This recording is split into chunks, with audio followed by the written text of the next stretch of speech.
Okay, will you, Giulio, give me a little heads up? Yeah, I will give you a heads up in 1 minute.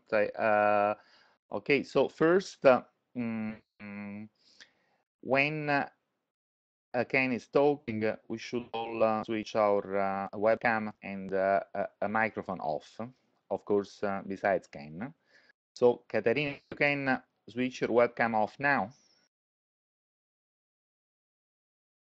And I'd like to ask all the others, thank you very much. I'd like to ask all the others to switch the microphone off. Sorry, I How want to do ask, you how do I save my recording? as soon as you stop, you will see a little thing float around you, and that is your recording. But if you record until the end, when you finish, I'll tell you what to do. Just don't worry. Do you wish to take questions at the end, Ken, or you prefer to take questions in real time? Well, usually I would prefer questions in real time, but uh, we'll work with it. Right, because a good way to do that would be that if someone wants to ask a question, to do it in the text chat channel. And okay. No, Michael, you didn't read the whole thing. So just 1 moment. I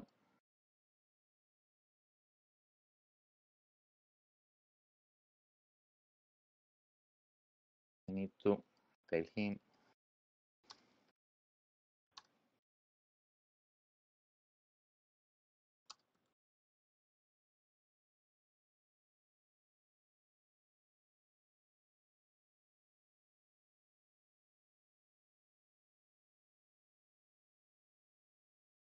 Okay, why don't we do like that? If someone thinks that there is a very important question and he or she wants to ask it in that very moment, just switch the microphone on and speak. Otherwise, we save some questions for the end.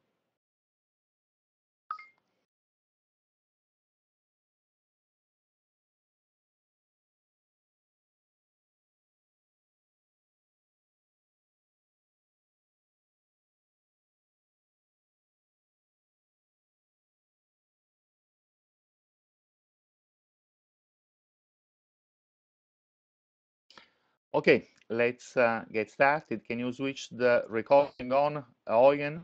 And can you start talking? You have the floor in 5 seconds. Okay, I have my microphone on all the time now. Yes. I'm going to switch my microphone off now. Okay, here we go. So to really understand the functioning of an electronic device, you must understand the functioning of the individual components that make up that device, resistors, capacitors, transistors, etc. But you must also understand how they are connected together in a circuit. That is, you must have its wiring diagram. The same is true for the brain. To understand its algorithms, we must understand the functioning of its many types of neurons and the molecular processes which occur at the synaptic connections.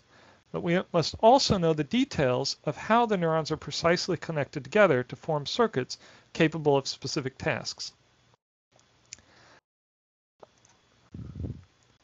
Even seeing the brain's individual wires, the axonal and dendritic processes of neurons, is difficult since they can shrink down to 40 nanometers in diameter, 10 times smaller than the wavelength of light. And these tiny neuronal processes are tortuously interwoven. Okay, I see somebody else arrived. And these tiny neuronal processes are tortuously interwoven in 3 dimensions like a plate of the finest spaghetti. Only 3D volume electron microscopy has the power to image such circuitry. Now, people might think that 3D volume electron microscopy was just invented a couple of years ago, but it actually has a very long history dating back to the 1950s. And I want to do that justice here. So the transmission electron microscope, the TEM, was actually invented in the 1930s and was quickly developed into an instrument capable of nanometer resolution. It took until the early 1950s before a method was invented which could prepare brain tissue and slice it so thin, 50 nanometers or less, so that the details of individual neuronal processes and synapses could be imaged in the TEM. As early as 1958, researchers had begun to apply this ability to thinly sectioned brain tissue for viewing in the TEM to create 3D volume reconstructions of the synaptic connections between neurons. And this image on the right here is actually a 3D reconstruction without a computer. It's actually was made by tracing onto plastic sheets and cutting out those plastic sheets. Excuse me to interrupt, Ken. Sure. Excuse me to interrupt. I think your view graphs have disappeared from the screen. Can you just reproject it on the screen? I'm sorry, my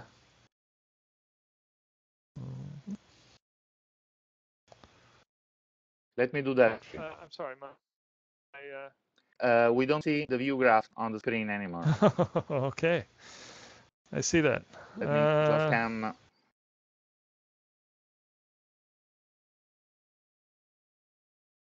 Help you. Okay.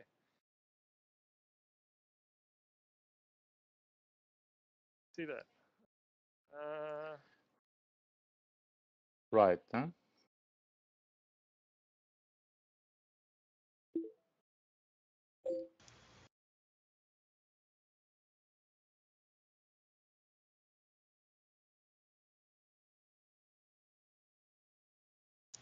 Are you going to do that, Giulio, or should I do it? Are you going to do that, Giulio, or should I? If you use the menu and reproject it on the screen, because for some reason I'm going to do that. You're using this one. You're using the left one, right? Okay. Yes. I'm using the right one. I'm using the right one. Yeah, and I should have just projected it. Okay, do we have it on the screen back? There you go. Yes. There you go. Yes. Okay.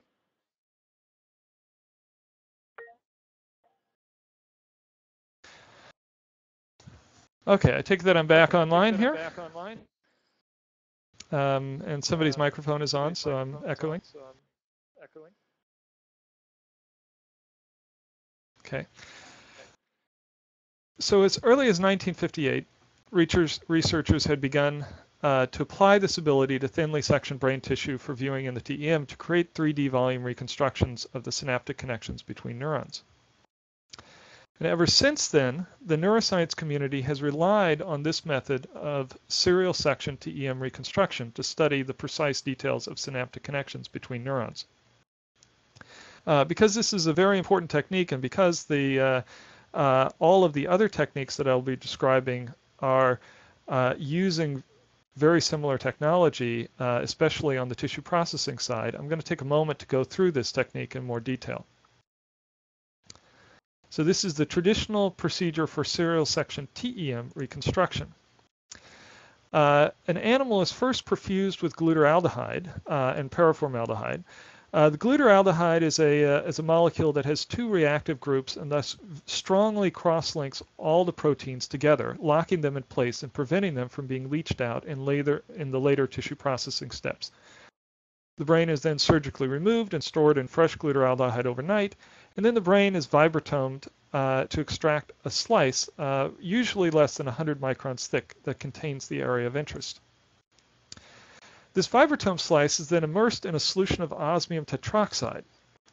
Osmium tetroxide fixes the lipids together and prevents them being leached out in later processing steps. Osmium penetrates the tissue very slowly and can overfix the tissue if left on too long, and this is why vibratome slice thickness is usually limited to about 100 microns thick, although some researchers have been able to get much thicker than that.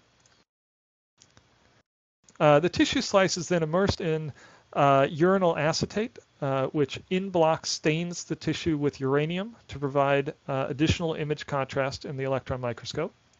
The tissue is then put through a graded series of alcohols to remove all the water from within the cells. And then the tissue is put through a series of ethanol organic solvent mixtures, which removes the alcohol, the ethanol, and replaces it with an organic solvent, typically propylene oxide. This organic solvent is necessary to dissolve the plastic resin to allow it to infiltrate the cells.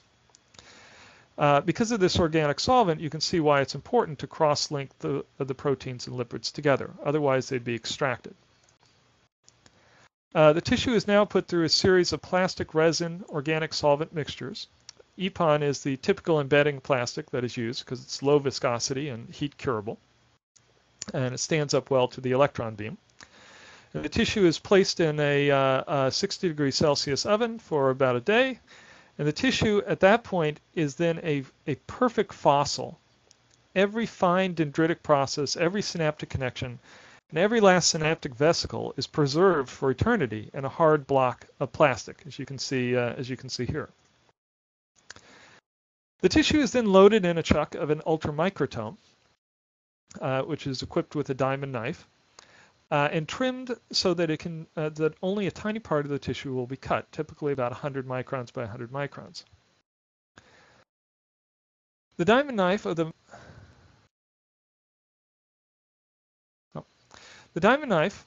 the ultramicrotome is incredibly sharp, about 2 nanometer radius at the tip, and it is fixed in a boat containing water that wets the back surface of the knife.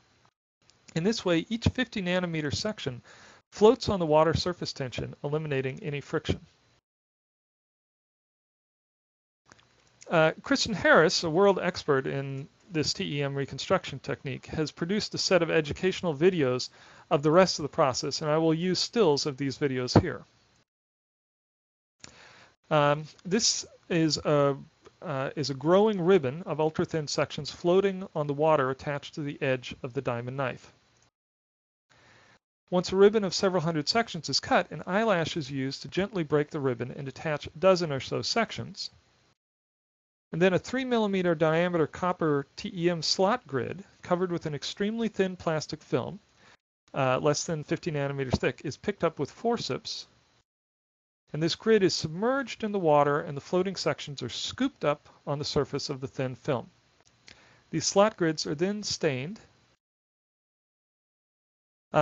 with heavy metals, for example lead and lead citrate, and loaded into a TEM. In the transmission electron microscope, the sections need to be held on this gossamer thin substrate to allow electrons to pass through the sample. The grid and the sections are put into the beam of the TEM for imaging. And the result is a series of TEM images that are then aligned in a computer and manually traced to produce 3D reconstructions of neuronal processes and synapses. Unfortunately, the incredible fragility of such ultra-thin sections has made it impossible to volume image and reconstruct large volumes of brain tissue using this TEM approach.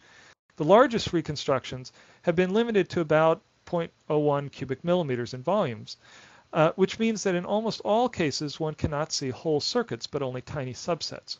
Here's a typical reconstruction put in context of the whole mouse brain. So this is from a research paper out of Stephen Harris's lab. At the top here is a mouse brain, 15 millimeters long. A tiny section of the hippocampus was removed, put through this tissue processing, and then an even smaller region of that was cut. And from that, a series of electron microscopes was taken, images were taken, and an even smaller region of that was eventually reconstructed. So you can see that this is a really tiny region that has been reconstructed from the mouse brain, and this is typical of these studies since the 1950s. This is like seeing only a tiny part of a large circuit diagram. It's very hard to get the whole circuit when only seeing a part of it. If one could use scanning electron microscopy, SEM, instead of transmission electron microscopy, then one could in theory do away with the need to cut and collect fragile ultra-thin sections, allowing for automation and larger volumes.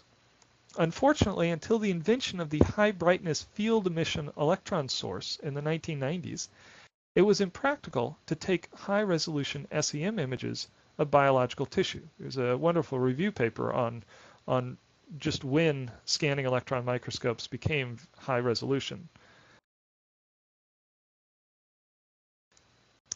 In 2004, Winfried Dink and Horstman showed that this reliance on the TEM for tracing neural circuits could in fact be overcome.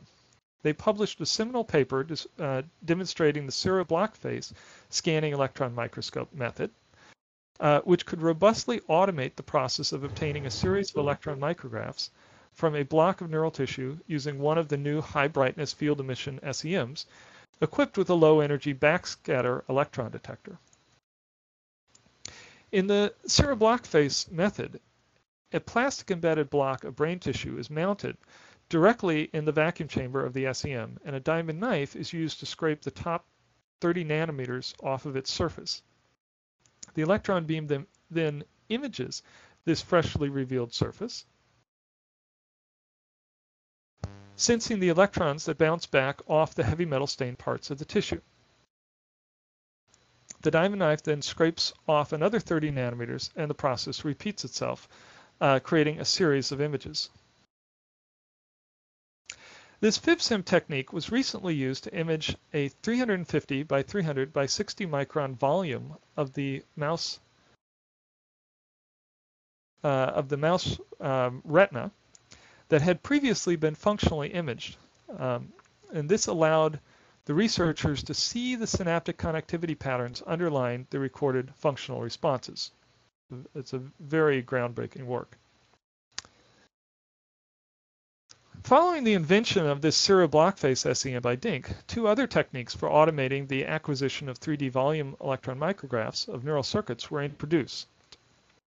The tape to SEM technique and the FibSEM technique, both of which also depend on the ability to do high-resolution surface imaging using today's field emission SEMs. I'll first describe the tape to SEM technique that I and my colleagues at Harvard University have invented. I will point out some of its advantages, and I'll point out some of its limitations as well. I will then describe the FibSim technique, which has a complementary set of advantages and limitations. And finally, I will propose a new technique, which is really a hybrid between these two, which is designed to overcome the limitations of both while retaining both of their advantages. It is this hybrid technique that I will suggest can make possible a Connectome Observatory of the mouse brain. So first, the tape to SEM technique. So this is a simple tape collection mechanism that I built at Harvard University to automate the collection of ultra-thin sections for imaging in the scanning electron microscope. This tape collection mechanism is designed to be attached to a conventional ultramicrotome, making the collection of ultra-thin sections fully automated. It starts with a reel of carbon-coated capped-on film, about 8 millimeters wide, 50 microns thick. That is sent through a bottom pinch drive around a tensioner mechanism, and crucially, it goes around a submerged conveyor belt head that is submerged in the water of the diamond knife of the ultramicrotome. Sections are collected on this conveyor belt, which is drawn up with a top pinch drive and then finally collected on a take-up reel. Zooming in on this tissue collection process, this is the diamond knife with the filled water boat. This is the plastic embedded tissue block. And this is a diagram of an ultra-thin section being collected by the conveyor belt of capped-on film. And this is an image of an ultra-thin section being collected in this way. Usually I'd have a video here, but I wasn't able to convert it. It's a very large video. Runs can last 24 hours and longer, sometimes much longer, even a week, resulting in tens of meters of tape containing thousands of sections. This long tape is then cut into strips and adhered to silicon wafers. The wafers are put into the chamber of the scanning electron microscope for imaging, and the sections are SEM imaged similar to the serial block face SEM by recording backscattered electrons, and recently we've been using secondary electrons to produce that are produced by the stained parts of the tissue sections. So this is so these wafers are about 100 millimeters in diameter, which means that you can pack an awful lot of sections onto them. This is an SEM montage of a full wafer containing a bunch of sections. If we zoom in on one of these little sections, we see that it's 3 millimeters long and over 1 millimeter wide. These are huge sections compared to regular TEM cut and collected sections. The advantage of having it in the SEM is we can zoom in on any of these sections and any place in these sections to very high resolution. So if I zoom in on this little box, I can start to see cell bodies. By the way, this is a slice through the cerebral cortex of a mouse. So we're going to we zoom in, we start to see these little white dots are cell bodies. Zoom in to that red box, and we start to see individual dendritic processes and axonal processes. And if we zoom in again, we can see synapses and synaptic vesicles. And I'm going to try to switch to the video here that shows a stack. Let's see if this works. Is that actually working? People see that move? Oh, yes, it is. Great, great. I was wondering if anybody was hearing me, actually. I was wondering if anybody... Okay.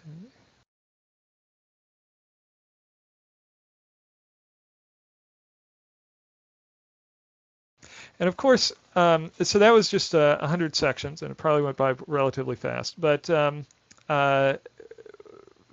if you take thousands of these sections, align them, and display them in 3 dimensions, you can, of course, trace individual neuronal processes right down to synaptic connections like you see right here. So using this atom and a commercial ultramicrotome, volumes approaching a cubic millimeter can be automatically cut and collected in just a few days. This creates what I call an ultra-thin section library, consisting of dozens of wafers, each with over 100 ultra-thin sections. I've written a custom SEM control software that I call Wafer Mapper that allows a researcher to direct the SEM to automatically image any subvolume within this larger cut volume.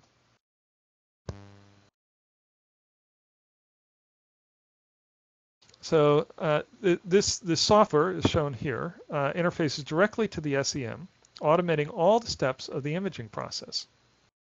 This is the graphical user interface of the software, showing a wafer that has been automatically mapped, where all the sections have been found and automatically numbered by the software. As an example, this is one wafer, 171 sections, from a run of 8,000 sections of mouse cerebellum cut by my colleague Josh Morgan. These wafers are mapped and imaged automatically using the Wafer Mapper software. And to give you an example, this image shows 16 of these wafers from this one run, containing a total on this page of 2,637 sections.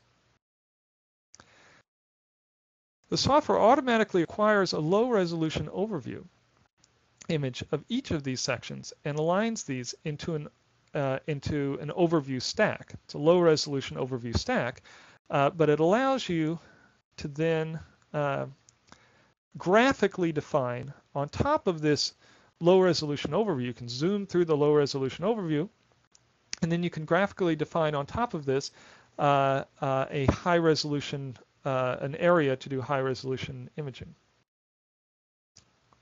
So zooming in on that graphically defined area, you can see that we've defined in the software that we're going to take a 3x5 montage of this particular region all the way down through all of these wafers, and elsewhere in the software we defined that we'd wanted it to be taken at 4 nanometer pixel size at 10 megahertz, percentage overlaps, things like that.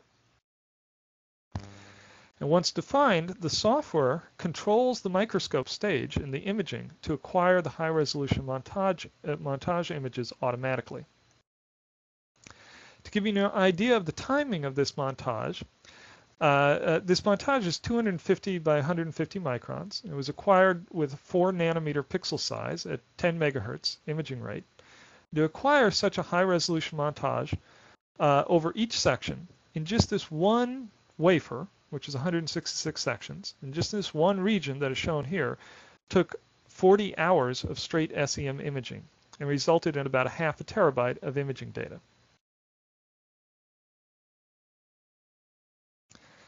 The tape-to-SEM technique has the significant advantage of allowing large volumes to be cut and low-resolution imaged quickly, for example, in a couple of weeks.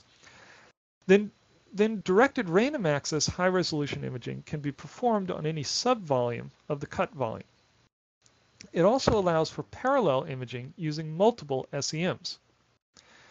These are important points because imaging a full cubic millimeter on a single SEM at the optimal resolution for tracing neural tissue, which in this case would be about 5 by 5 by 30 nanometers for this tape-to-SEM process, would require 5 to 10 years for this cubic millimeter, even at the fast rate of 10 million pixels per second. So a serious limitation of this tape-to-SEM approach is the fact that cutting thousands of ultra-thin sections is still a difficult and error-prone process, especially for sections on the order of 40 nanometers and below. The ones you just saw were 30 nanometer sections, by the way. It requires optimal tissue processing and a perfectly sharp diamond knife. The optimal Z resolution for tracing neural circuitry, that is the optimal thickness, would be even thinner, on the order of about 10 nanometers or below. But this does not seem possible using physical sectioning and collection like this.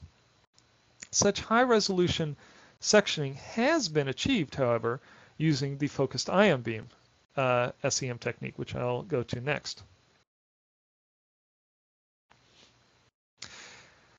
So in 2008, Graham Knott introduced the focused ion beam scanning electron microscope, FIB-SIM technique, for tracing neural circuits.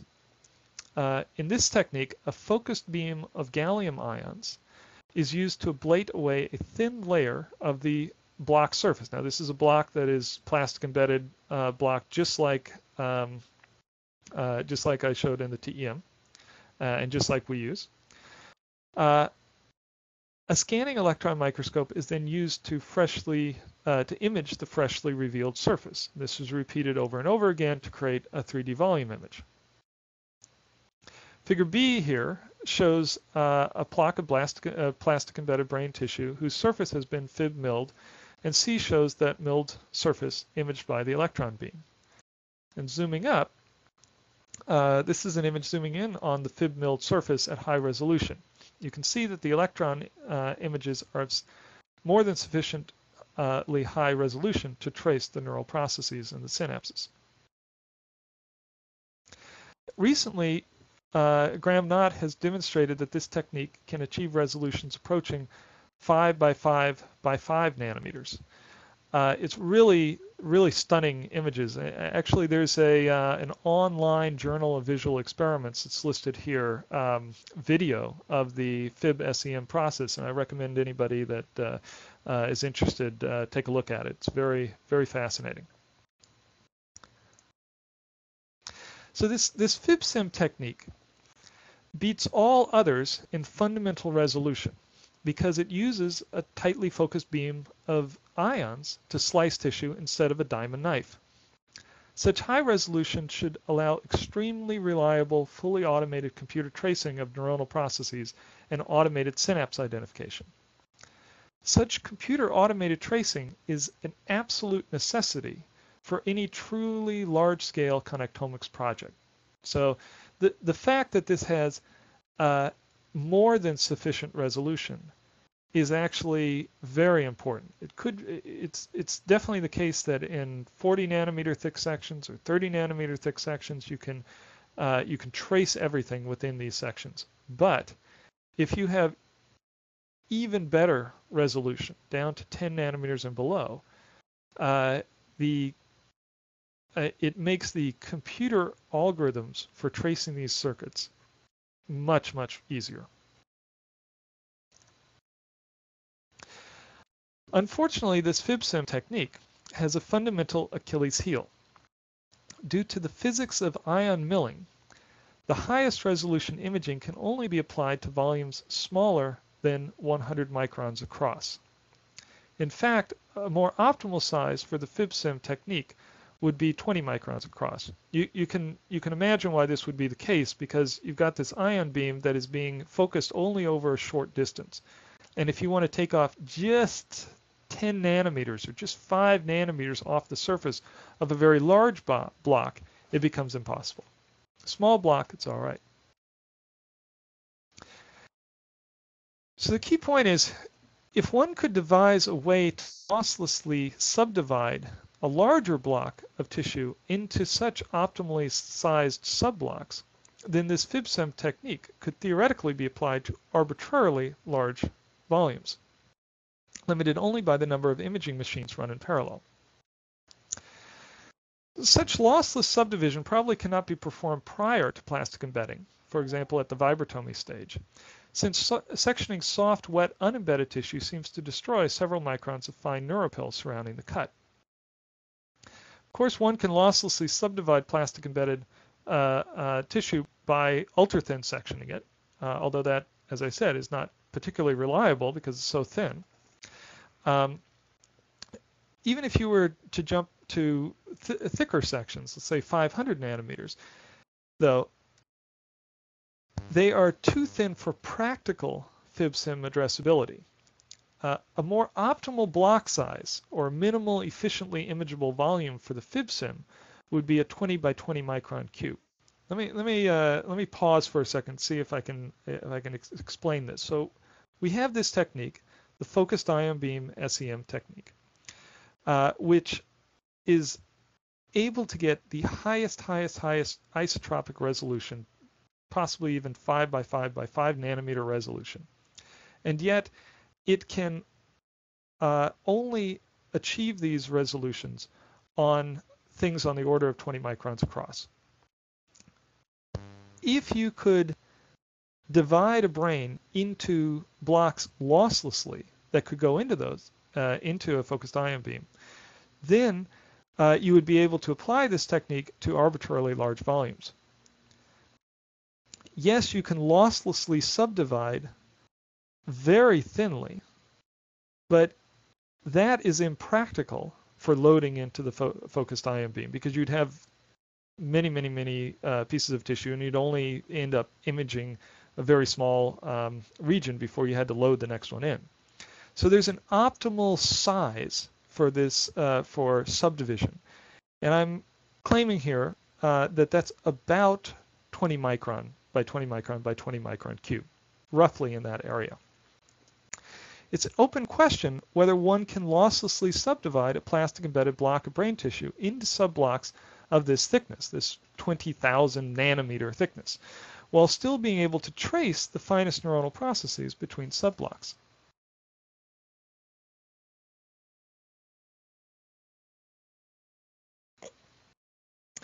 Attempting to section a standard plastic embedded block at 20 micron thickness results in extreme forces on the diamond knife, internal cracking of the section due to stress as it bends, and a complete loss of water lubrication.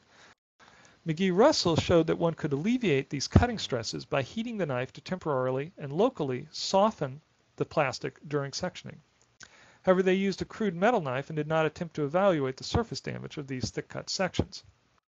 What I've been doing is I've been experimenting with modifications to this hot knife microtomy technique to see if it can be used to produce optimally sized blocks for the FibSim imaging, which have such high quality surfaces that even the finest neuropil down to the nanometer scale can be traced between these big subblocks. So after a lot of trial and error, which I don't have time to go into, I have found a set of parameters that allows for such lossless sectioning of plastic embedded brain tissue. And I'm going to show you these right now. In general, it requires a heated, ultrasonically vibrating diamond knife lubricated with oil instead of water. So this is the heater element I built to heat an ultrasonic vibrating diamond knife.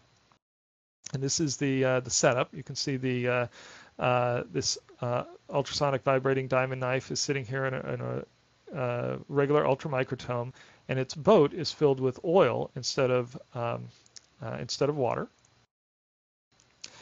So I'll now present the results of a set of experiments that I performed to demonstrate that the surfaces of these 20 micron thick hot knife cut sections are undamaged using this procedure, and show that the fine neuronal processes can be traced from one thick cut section to another.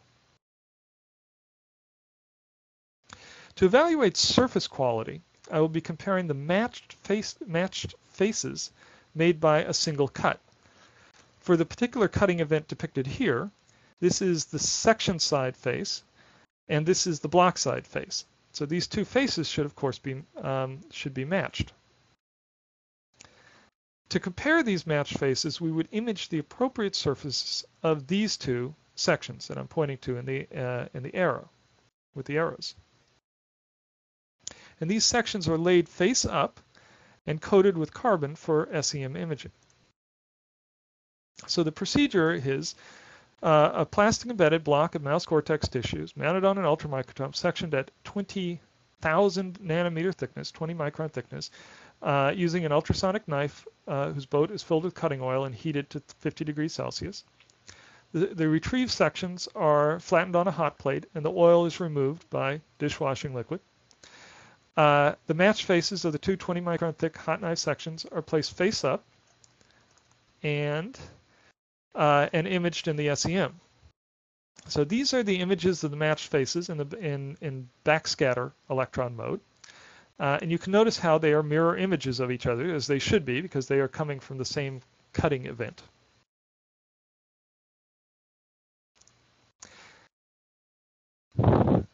These are images of the on the right here.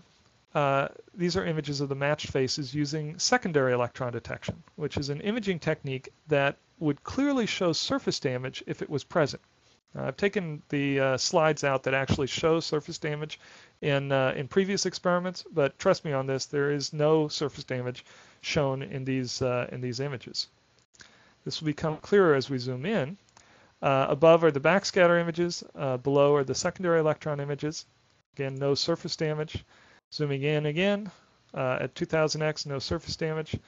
Zooming in again, no surface damage. And if I mirror reverse one of these and align it, you can demonstrate that it is easy to trace medium-sized dendritic processes from one to the other.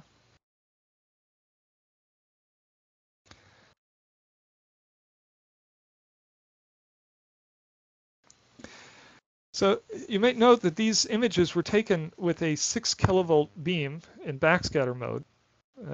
What that means is that there is significant depth seen. The electron beam was high enough energy so that it would see up to a micron down in the block face on either side. And this is why the images change so much as one flips between them. Unfortunately, I had to use such a high voltage for these tests because of the particular detector I was using. Using a different SEM, I was able to obtain lower voltage secondary images on a different set of thick cut sections. Fortunately, these are a little lower quality than what you would usually expect, but they show they do show that you can trace neuronal processes from one to the other. So this is these images are from a low voltage secondary imaging of matched 20 micron thick hot knife sections. So here's the left face and the mirror reversed right face, zooming in, left face, right face, and coloring the different processes, you can see that it's easy to trace very small processes. Scale bar here is 1 micron. You can easily trace the finest neuronal processes from one of these thick cut sections to the other.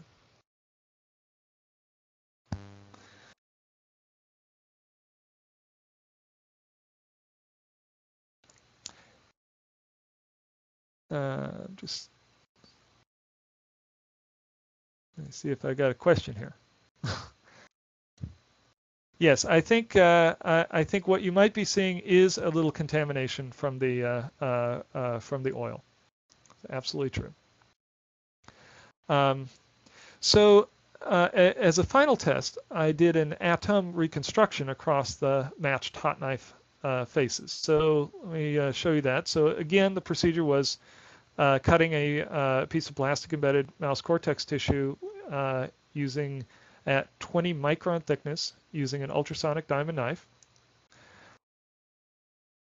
These sections were then re-embedded in plastic so that they could be sectioned at 50 nanometer thickness and collected using the atom tape collection mechanism. I cut a few hundred sections that went through both of these matching faces. And I did a reconstruction on either side of this matched cut. And long story short, the reconstructions were able to trace fine neuronal processes from one side of the face back to the other and back again with no problem. So these results demonstrate that you can losslessly subdivide a block of brain tissue into 20 micron thick slabs. I'm sorry, let me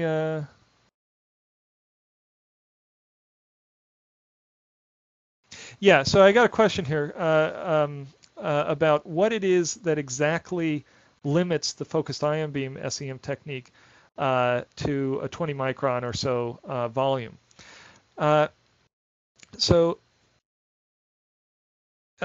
If you look at a focus of a beam of gallium ions is focused electrostatically so that it comes to about a 10 nanometer beam size.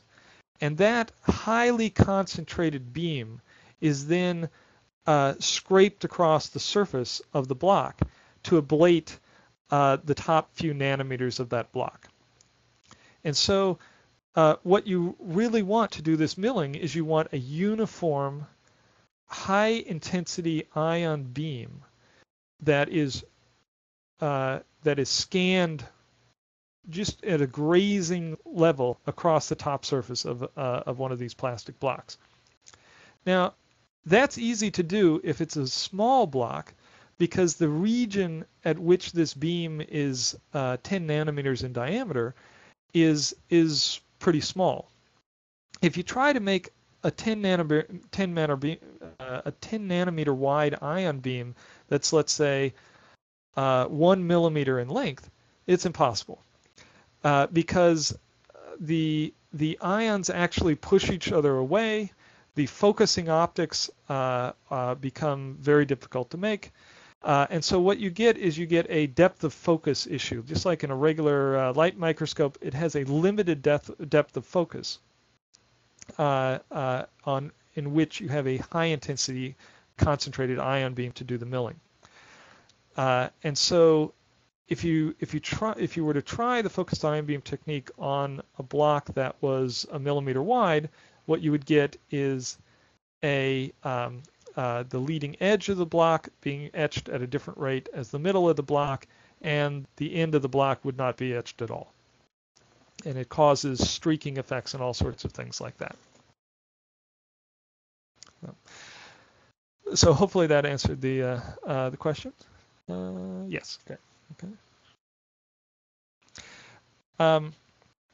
So these results that I just showed you demonstrate that you can losslessly subdivide a block of brain tissue into these 20 micron thick slabs. This may seem like a trivial result, but I think it may have great ramifications to the field of connectomics. This is because thick sectioning should be robustly automatable. I'll show you how in a moment, to allow 100% reliable sectioning of volumes the size of even a whole mouse brain into a physical library of subblocks of optimal size for random access FibSim imaging. So let me go directly to that. Okay. So recall first that the FibSim surface ablation technique for these optimally sized subblocks can achieve ultimate voxel resolutions as small as 5 by 5 by 5 nanometers, making computer automated tracing very reliable. This, combined with the hot knife lossless subdivision, means that this ultimate voxel resolution and fully automated computer traceability could be potentially applied to trace neuronal processes across arbitrarily large volumes, even tracing a small unmyelinated axon from one side of a mouse brain to the other. So I'm going to finally show you this hybrid of the tape to SEM and FibSim technique, and show how this might be able to create a Connectome Observatory for the mouse brain. So here's a preliminary CAD design of an automated hot knife thick sectioning machine for the mouse brain. So the idea is that this would be able to section a whole mouse brain with essentially 100% reliability, because in a reasonable amount of time, because it's being sectioned so thick. So we start with a precision Z stage. And on top of this sits an air-bearing linear stage with 100 millimeter travel range. And on top of this is mounted a plastic-embedded mouse brain. The mouse brain is set up for sagittal sectioning, as shown here. We add to the hot knife mount, and zooming in on this, we can see how the linear stage moves the mouse brain past the hot knife for sectioning. This is a diamond knife that would be heated. The knife assembly is designed to be very similar to the one that I use, the ultrasonic setup that I currently used for the experiments that I just showed you. It has a piezo vibrator with a counterweight. The diamond knife is 8 millimeters wide. It has a heater element, etc.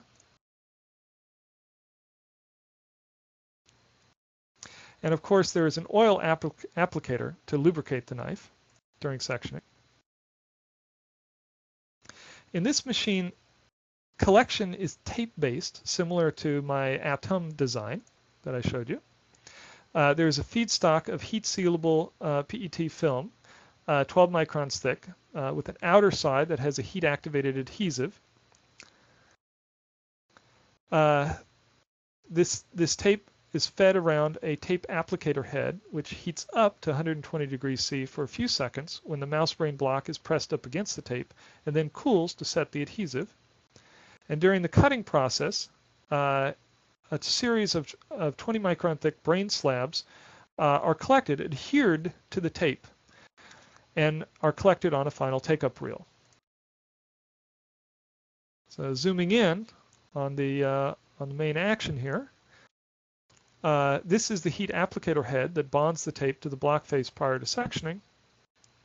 And if I remove that, you can see how the tape is attached directly to the block face. And of course, there's this air and water jet for cleaning the oil off the block face. So I'm going to walk through the basic operation steps here. I'm going to remove the heat applicator head in one of the tape guides so that the operation steps are clearer. So here we go. The Z stage presses the block against the tape. The heat applicator head raises the temperature to 120 degrees C for a few seconds, which sets the adhesive. And then it lowers the temperature back down, which sets the adhesive. The block and the tape then translate together because they're stuck together at this point. And the tape is actively pulled up by the take-up reel.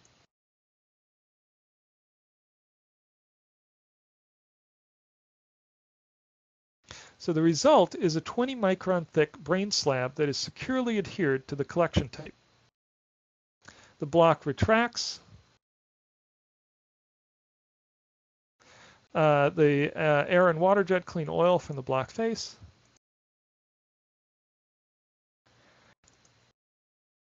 And the process repeats. And the result of this is that the entire mouse brain is reduced to a tape, single tape, containing 500 slabs, each from 20 microns thick. This is not a big number because 20 microns is pretty large.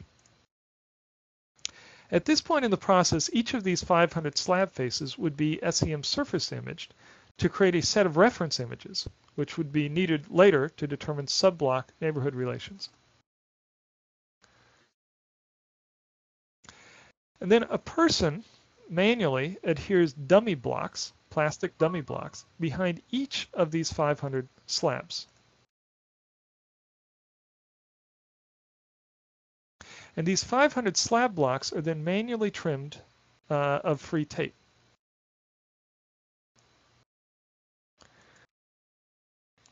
Then each slab block is put into the original machine, and this is a crucial point here. Each of these slab blocks, 500 of them, are put into the original machine for another round of sectioning, this time orthogonal to the original plane of sectioning. During sectioning of these slab blocks, the tape is offset so that it does not touch the original brain tissue.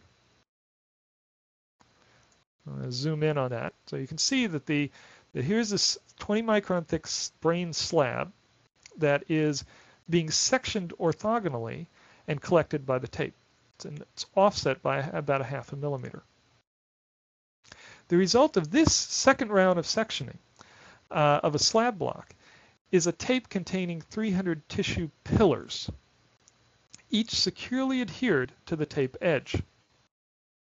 If we zoom in on one of them, you can see that each of these pillars is 20 microns by 20 microns by the length of the mouse brain, in this case 15 millimeters. This tissue pillar here, I'm pointing to it, but I guess you guys can't see it. This tissue pillar is the mouse brain tissue. We zoom in again. You can see its cross-section is 20 microns by 20 microns. This pillar tape is designed to be optimally sized for high-resolution FibSim imaging. It is also optimally sized to allow volume post-staining with hot ethanolic heavy metal stains, which have been shown to penetrate at least 15 microns into plastic-embedded blocks. This staining issue is very important if we want the fastest imaging rates. At this point in the process, each of these 300 pillars on this tape, and remember there's 500 of these tapes, would be SEM surface imaged on all exposed faces to again create a set of reference images. And this pillar tape is then permanently installed in its own tape cassette with built-in reel motors and a clamp, which can securely hold one pillar in place for imaging while not obscuring its sides from the focused ion beam milling. To allow random access FibSim, there's some redesign that has to go on in the traditional focused ion beam machine. So I'm showing this diagrammatically here. First of all, the beams should be rearranged to be 90-degree angles to each other. This arrangement allows the focused ion beam to be dumped into a scintillator screen, which is looked at by a CCD with high-powered optics. This would greatly assist setup by first allowing a quick determination of fib stigmation and focus by looking at the shape of the spot on the scintillator screen, and more importantly, to allow quick determination of the block height at which fib milling begins by watching for dimming of the spot on the scintillator. So remember that to mill off 5 nanometers off the top surface of a block of tissue, you have to be very precise for where the focused ion beam is relative to that block.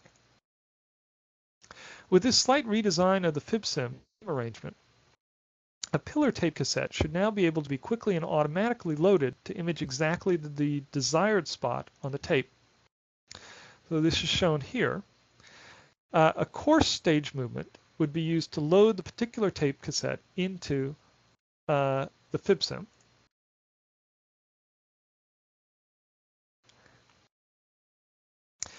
And fine piezo-controlled stage movements would be used for final imaging and fib milling positioning.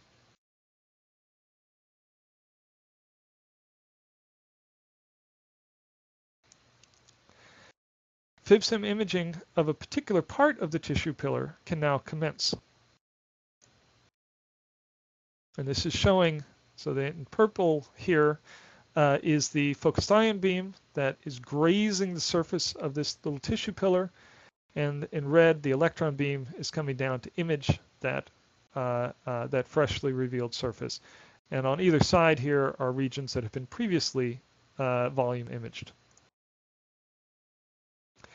Because the entire mouse brain would be divided up across 500 such pillar tapes, this system would allow any 20 micron subvolume of the mouse brain to be addressed by one, picking the correct tape cassette out of the 500 that have been created.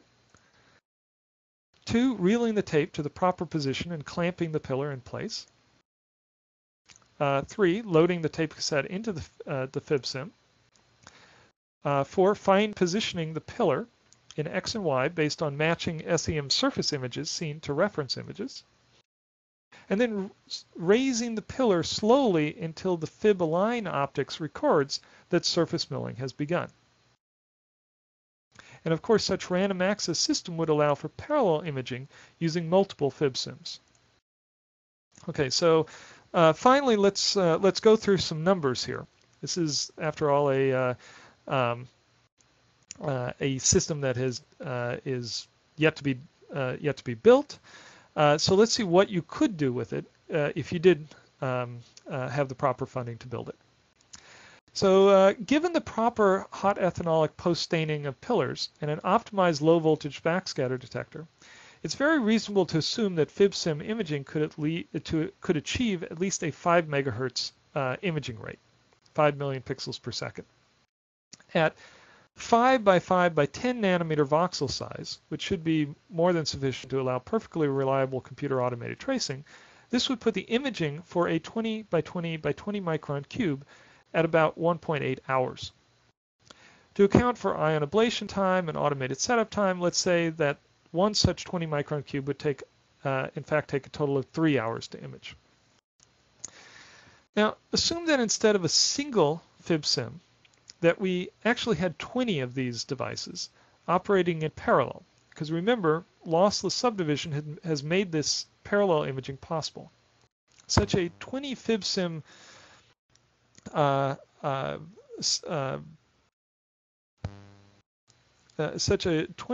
system would have a total throughput rate of one of these 20 micron cubes every 9 minutes.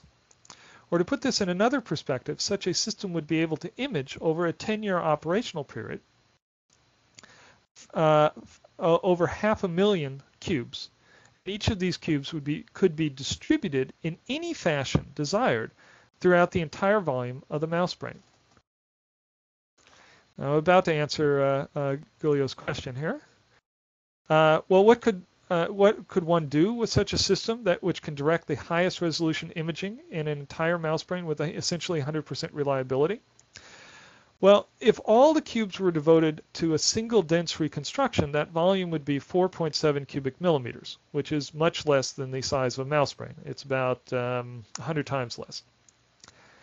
So that may be a little bit discouraging, but I don't think we should really consider that as discouraging, because researchers could instead decide to strategically distribute these cubes by imaging 50 separate brain regions within the mouse brain, each with a dense reconstruction of 300 by 300 by 300 microns, and trace over 8 meters of the finest projecting unmyelinated axons between these 50 regions.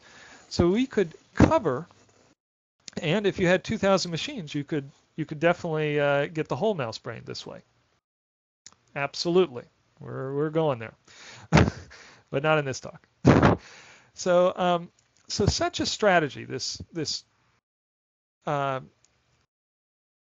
imaging multiple separate brain regions, would produce fantastically detailed dense reconstructions of 50 separate brain regions, while at the same time putting each of these dense reconstructions in the context of each other and the rest of the brain by allowing dozens of fine long-distance axons to be traced into and out of each of the reconstructions, all within the same brain. So analogous to an expensive state-of-the-art astronomical observatory, and to give you an idea, this system would cost on the order of $10 million and up. For this Connectome Observatory of the mouse brain, we're talking about a small fraction of the cost of a astronomical observatory. If you wanted to do this for a human brain, you would get into the cost level of an astronomical observatory in the $100 million or $200 million range. And I think this thick sectioning makes that very possible. So analogous to an expensive state-of-the-art astronomical observatory, such a multi-FibSim system should not be viewed in the context of a single lab or a single project. Instead, it should be viewed as a potential resource to be shared by the entire neuroscience community, on which individual researchers can schedule imaging time for their projects exploring the mouse brain and, of course, other brain circuits at their finest level. In short, we could refer to such a system as a Connectome Observatory of the mouse brain. And that's all. I want to thank Juan Carlos Tapia for doing the tissue processing for all the hot knife sectioning. Josh Morgan, who cut the cerebellum tissue that I showed you before and processed it. Richard Shellac did all of the has helped me greatly with the electron microscope, maintains our electron microscopes, and cut the mouse cortex sections. Daniel Berger did a lot of work on imaging those mouse cortex sections, and David Hillebrand helped with the thick cut sectioning, and of course Jeff Lichtman, who is the head of the lab that made sure that all of this research occurred. So thanks a lot. I'll try to catch up with my many questions that I've been ignoring. Thank you very much. That was really great talk, especially the end. Now, I would suggest those who want to ask a question to just switch the microphone on after the other. I'm going to ask the first question. Now, you mentioned a resolution of 5 to 10 cubic nanometers per cube. First, is that correct? So I switched my mic onto press mode. So yes, the resolution that Graham Knott has shown for the FibSim is 5 by 5 by 5 nanometer resolution. If you look closely at the images, the Z resolution is actually a little bit blurred, and that's because of the depth of penetration of the electron beam. So I'm more comfortable with saying that it's a 10 by 5 by 5. Great. There is just one thing that I want to know. Is this resolution good enough for doing what we here really want to do? Or has it to be still improved by 1 order of magnitude? Can you remind me what we really want to do? I think we know. What we really want to do is first to do that for a human instead of a mouse. And well, my brain, I hope, is bigger than the brain of a mouse. And second, what we want to do is to read and store this information in such a way as to be able to construct a person after the information. I think that is the end point which we want to achieve. So do you think we have already achieved with your technique the required resolution? First of all, I wouldn't say it's my technique. It was invented by Graham Knott, so I need to be careful about that. Oh, sorry, Graham. But the focused ion beam imaging technique. But the answer would be, in my opinion, absolutely yes. This is more than sufficient resolution to determine all the connectivity and the properties of the synapse that are needed to explain its functionality of the circuit. Thank you very much.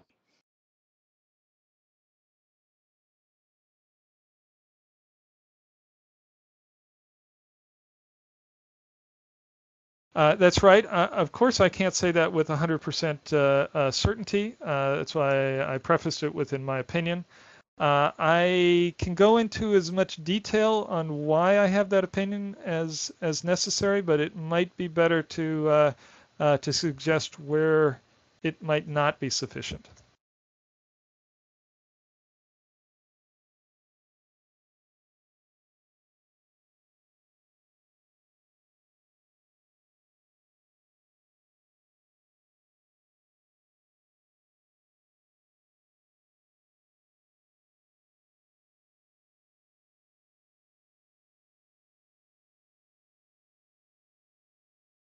Okay, so the question is about the property of the shapes you're imaging, and can you do immunostaining? Can you elaborate just a little bit? I'm sorry, on the property of the shapes. So I'll just switch on. Excuse me. I'll just switch on the microphone. That should be better. I mean, the resolution, it's certainly amazing. The question is, you're trying to build a simulation, a numerical model, and we don't have models which work yet. So the problem is you are inferring the properties of the shapes to put into the simulation, but all you're seeing is heavy metal stained voxels. Is that enough or not? I mean, there is no way to tell until after you've done it. Okay. Yeah, I agree with that. I would say that there is already evidence that the knowledge of circuit connectivity is reliably correlated with the function that is recorded in cells. So, for instance, the Winfried-Dink paper that just came out this year that did a reconstruction of cells in the retina showed that you could reliably predict the functional responses of those cells based upon the physical synapses that they were making with other cells. So there is evidence of that type. Certainly, it is not 100% evidence that this would be able to work, but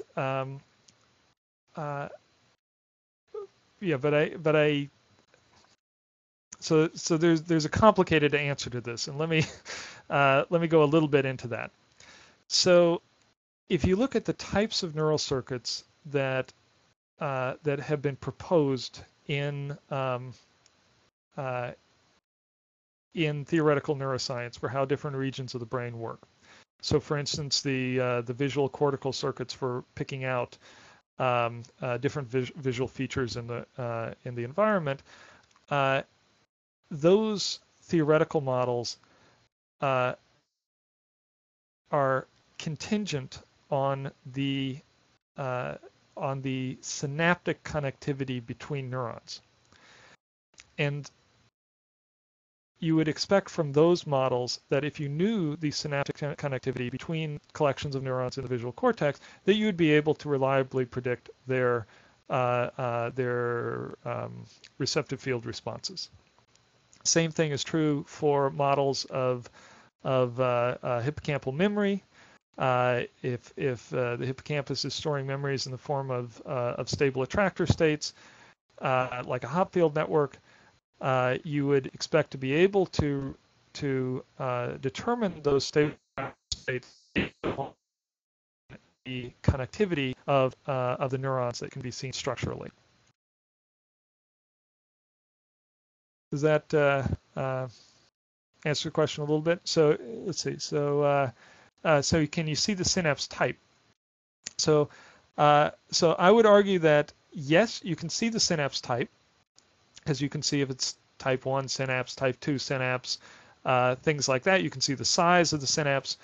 But more importantly, what people usually mean by synapse type is they see a single electron micrograph which shows a piece of a synapse, and they say, gee, I know that that's a synapse that's contacting this particular neuron.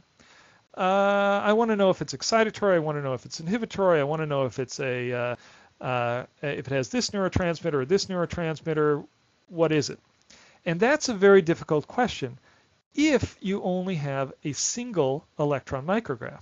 But I'm not talking about having a single electron micrograph. I'm talking about a system where you could literally follow that synapse, follow the axon that is synapsing on a particular target cell, follow that axon back to its cell body so that you would know for sure that this came from this region of the brain and therefore it must be a cell, a cholinergic cell, or it must be an excitatory cell, or it must be a cell of this type, and that would give you all the information you need to know for synapse type without immunostaining.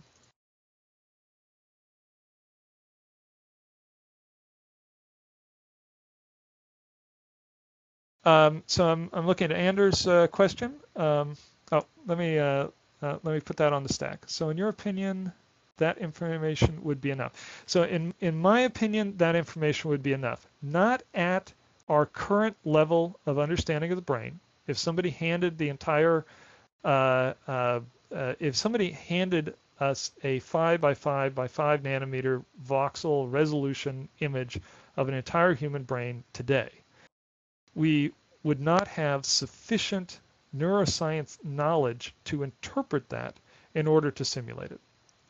But given the knowledge of the next 50 years of neuroscience, I am, in my opinion, am very confident that we would be able to take that same 5 by 5 by 5 nanometer voxel resolution of the human brain and simulate it and get the same behavior in the same person.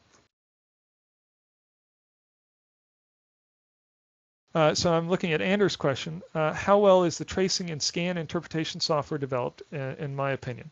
So I just went to a conference at Genelia Farm Research Campus, and there were a bunch of talks on the state of the art of tracing software. It's certainly not 100% perfect, but it is quickly developing. It is an area where the software people have said, wow, we're finally getting quality images that we can work with, and they're developing a lot of good algorithms for this. Without a doubt, the focused ion beam data that was floating around at the conference was the most exciting for the people developing software for tracing neural circuitry, because it makes the software much more reliable. So I've seen software that can automatically trace neuronal processes throughout this data. The reliability estimates are they're a little bit hard to interpret, let's put it that way. A harder question is determination of synapses. But I've seen other papers that actually identify all the synapses in a block of tissue that's focused ion beamed.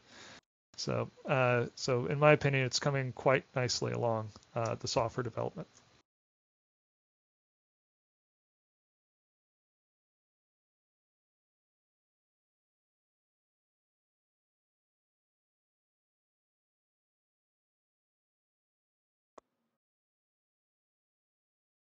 No other questions, I think? Anyone want to ask something else? Let's see in the chat. Eugen. Okay, go ahead. Sample preparation. Sample preparation. Yeah, I think I'll do it in audio because it would be too much to type. So in this case, you're working with mice, and you're doing perfusion with crotaldehyde through the vascular system, and then you're soaking it. And also you're soaking it after dividing it in the, assuming a human sample, you would have to perfuse through the vascular system, but you cannot diffuse it through by soaking. So you have to work actually, well, you could section, but in this case you want to section it after embedding. And so the question is, how are you going to prepare it, especially how you're going to embed it with resin, with polymer? Yeah, that's a great question. Actually, at the Society for Neuroscience conference right now, there is a poster being presented by a guy named Sean Mikula, who's, I guess, famous for the brainmaps.org site. He is now working in Winfried Dink's lab and has been developing techniques for preparing an entire mouse brain for electron microscopy serial block face imaging. He's just now presenting this in poster form, but it looks like very exciting work. It's not completely done yet, but he has been getting very reasonable results by simply immersing with some tricks a mouse brain in osmium tetroxide, and then doing the rest of the plastic embedding steps and dehydration steps by simple immersion with very, very long time periods. Also, the people down in at Texas A&M, Louise Abbott, and have been doing plastic embedding of whole mouse brains by simple immersion. I personally think that if you're trying to go, so if you're trying to get a mouse brain prepared for something like this, you might be able to do it even without perfusion of osmium, and you definitely can get it to work via perfusion of osmium and having the later plastic embedding steps simply done by immersion. I've seen enough evidence to convince me that that's going to work for a mouse brain. For a human brain, I think it might be more tricky. The vascular perfusion with glutaraldehyde followed by osmium should work for a human being as well as it does for a mouse. The plastic embeddings, the dehydration and the plastic embedding steps, I really don't have any good information on whether that could work for such a large scale. I think there are tricks around it where you could use the ventricular system and the subdural space, and really use the cerebral spinal fluid areas as another route to get the dehydration and the plastic embedding to work. And I should mention that this is why I have a prize out there for showing that you can preserve a whole brain, a whole large mammalian brain by any method.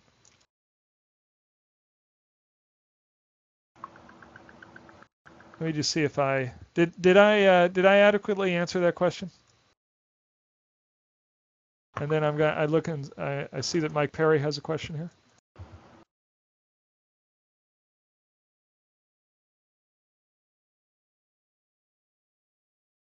Hello? Yes? Hello, can anybody hear me? I can hear you. You can hear me. Perry? It's Mike Perry. Hello. My question, if you can't read it, is in cryonics, we used cryopreservation to preserve the brain. And do you think there's any better way to do it today in terms of wanting to map the brain at some future date? Is cryopreservation the best you can do, or anything else better, in your opinion? Yeah, it's a great question. I don't think of it as better or worse. I think there's advantages and disadvantages to cryopreservation versus chemical preservation. The first thing I would say is I am not convinced of the adequacy of preservation of the current cryopreservation techniques. I still need to see better electron micrograph data of it. It's not awful, but it is. I would obviously still like to see more. The chemical preservation techniques, there's even less that have been done at the human scale on that. So it's really difficult to say that in any meaningful way that would be better. because it's really hard to compare the two. There's just not enough data out there that So I've seen. you just don't know what would be better based on what we know now. That's right. That's exactly right. Okay. And my standard answer to this is that more research needs to be done. And but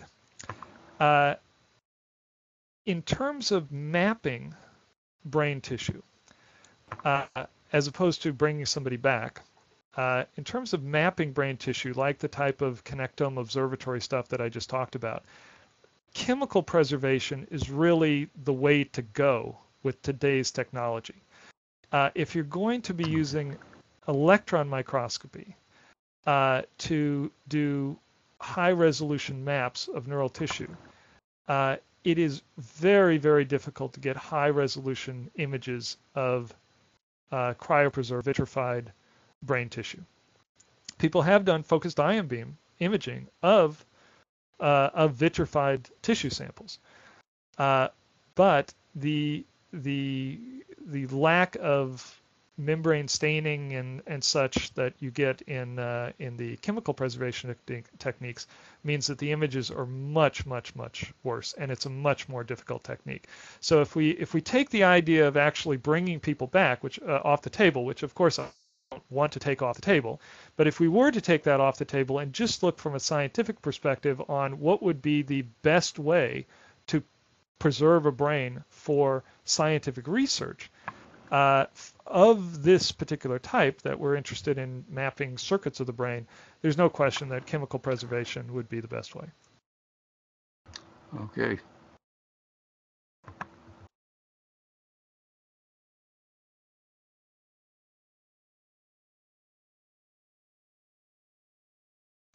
So I'm looking at some of the questions. Oh, I'm sorry, I'm slow. Yeah, that is the question. Well, in fact, it's a point that Mike made on the Alcohol magazine a few months ago. So I understand completely your point of view, and that's the point of view of a scientist. You're saying that more research is needed, and we should not really see anything more at this moment.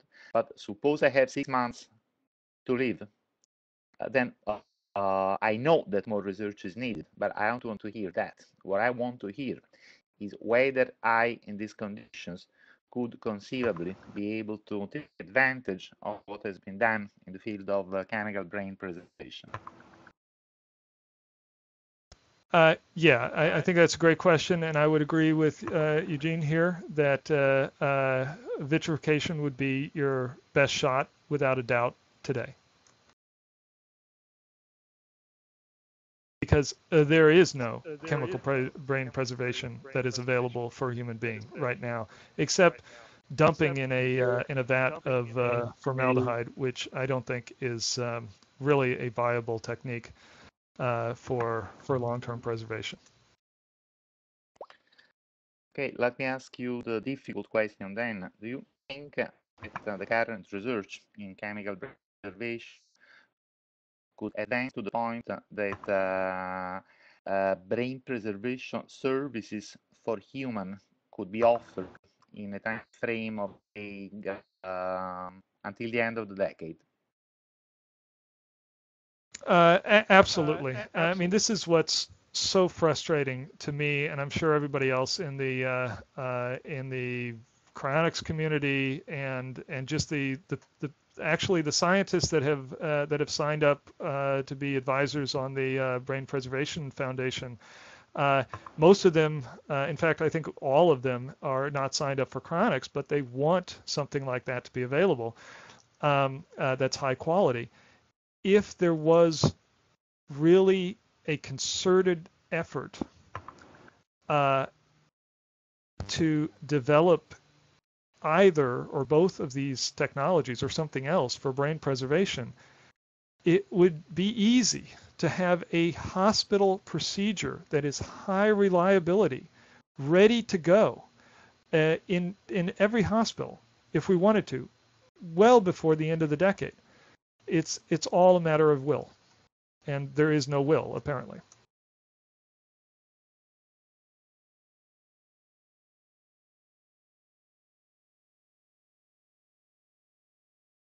Thank you very much. That's a great question. And what I would say hearing that is let's go and try to create this world, wouldn't you?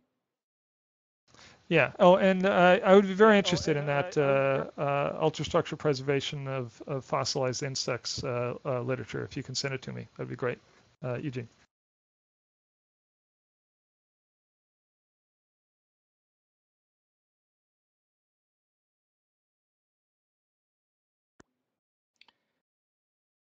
Okay, I believe there are no more questions. Let me take a last look at the text chat. Somebody, which is Dmitry, is saying that Penrose and Hameroff told about microtubules carcass of neurons, which in superposition can contain consciousness. Can Connectome Observatory help in modeling these microtubules superposition? Yeah, I probably should wave off of this question because I haven't really looked into their proposal. But I think the Connectome Observatory probably wouldn't have much to say in terms of this. Although I will point out that the resolution of the FibSim technique and even these other techniques is capable of tracing microtubules, just the gross structure of such.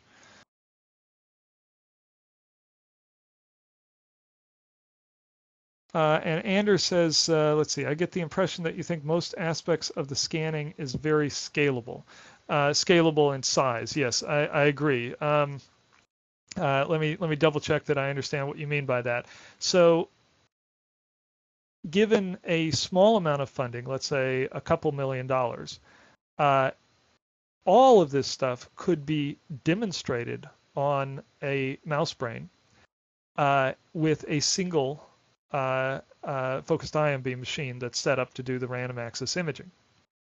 At that point, you would be able to say, well, gee, if I had 100 of these machines, then I could, I would be running 100 times faster.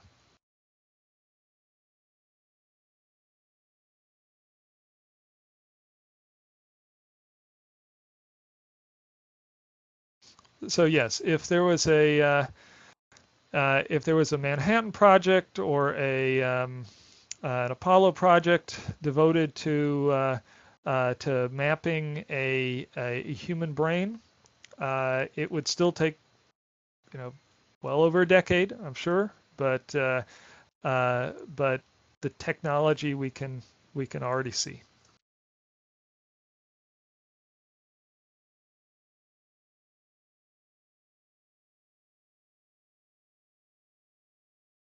And of course, there's other technology that may completely wipe this out. If nanotechnology and nanoassemblers come to fruition sometime soon, then that might offer a totally different route to achieving these high-resolution structural maps of the brain. But right now, I think it's very credible to point to the existing technology that we can already see is really able to do it with if there was sufficient funding for scaling.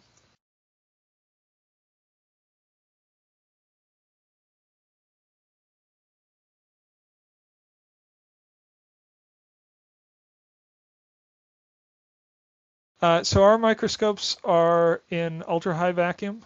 We are not, so some of the original Cira Blockface SEM papers used low vacuum to prevent charging. The particular imaging that we do with our thin sectioning on wafers is able to be done in high vacuum because we're collecting on carbon, so there's no charging. The FibSim imaging is also done in high vacuum or ultra high vacuum.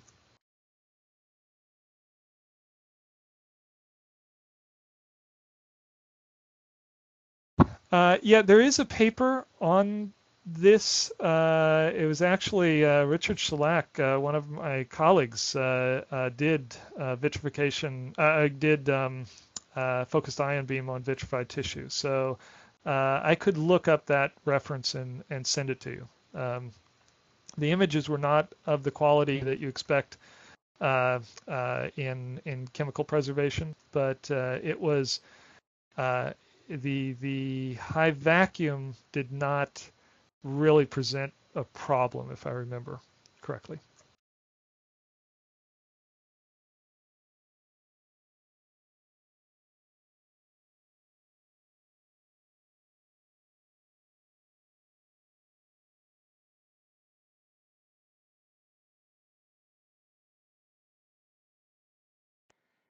Any more questions?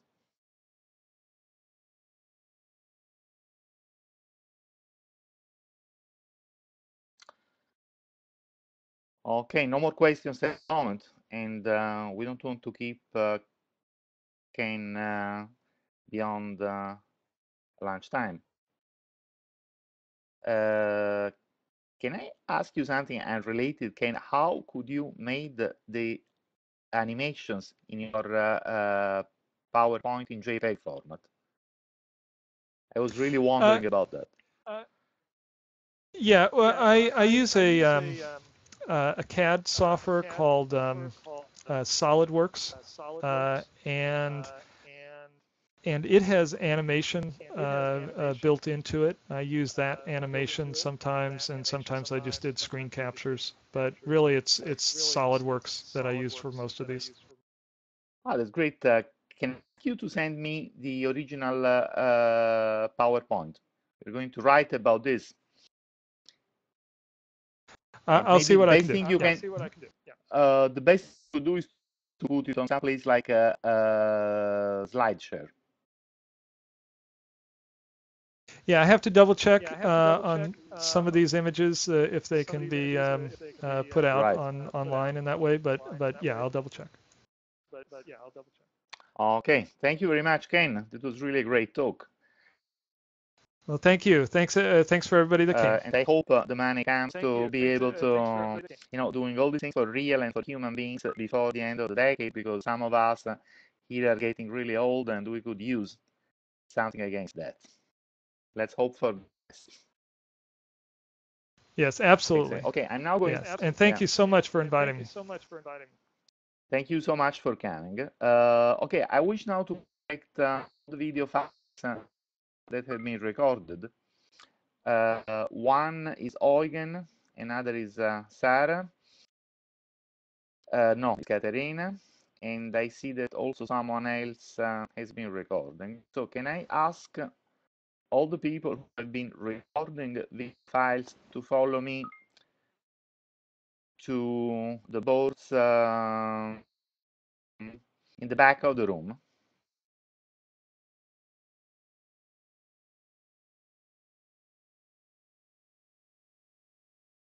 So stop the recording first and then come here.